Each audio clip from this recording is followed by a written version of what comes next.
ముఖ్యమంత్రి రేవంత్ రెడ్డి ఢిల్లీ పోయి, ఉత్తమ్ కుమార్ రెడ్డి గారు ఢిల్లీ పోయి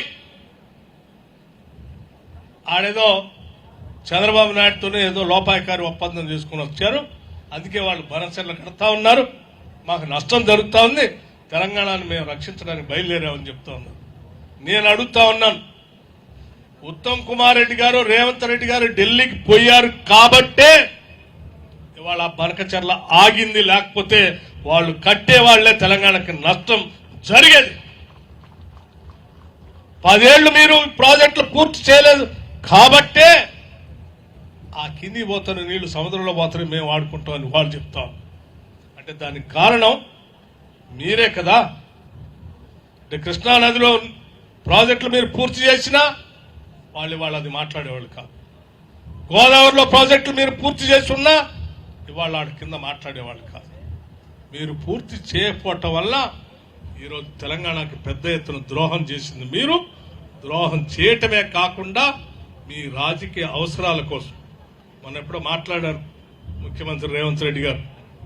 అయ్యా కేటీఆర్ గారు, దొంగతనంగా రాత్రిపూట మీరు పోయి లోకేష్ ఎందుకు కలిశారు? మీ ఇద్దరికి ఉన్నటువంటి అవగాహన ఏంటి, అండర్స్టాండింగ్ ఏంటి బయటికి చెప్పాలని అన్నారు. ఇవాళ ఆయన చెప్పింది ఇవాళ నిజమైంది. ఆయన చెప్పినట్టుగానే ఈరోజు కేటీఆర్ గారు బయటకు వచ్చేసి పానకచర్ల కడతా ఉన్నారు, తెలంగాణకు ద్రోహం జరుగుతుందని ఈయన మాట్లాడతాడు.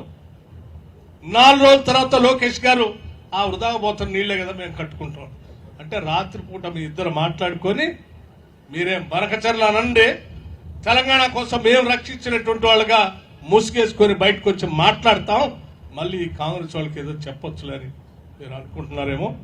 తెలంగాణ ప్రజలు చాలా తెలివైనటువంటి వాళ్ళు.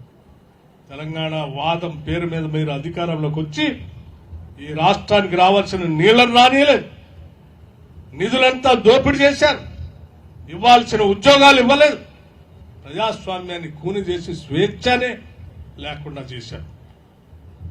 ఎప్పుడు ఏం మాట్లాడితే ఎవరు వచ్చి అరెస్ట్ చేస్తారనేటువంటి భయంగా బతికేటువంటి పరిస్థితి నుంచి ఈరోజు కాంగ్రెస్ పార్టీ ఈ రాష్ట్ర ప్రజలకి అభివృద్ధి కార్యక్రమాలు చేయటం ఒక్కటే కాదు, చివరికి స్వేచ్ఛను కూడా, స్వతంత్రంగా మీ అభిప్రాయాలు వ్యక్తపరిచేటట్టుగా, స్వేచ్ఛగా మీ అభిప్రాయాలు చెప్తే మీ అభిప్రాయాలన్నింటినీ పరిగణలో తీసుకొని మీ ఆలోచనలే మా ఎజెండాగా మార్చి ఈ రాష్ట్ర అభివృద్ధి కోసం మేము పనిచేస్తా ఉన్నాం.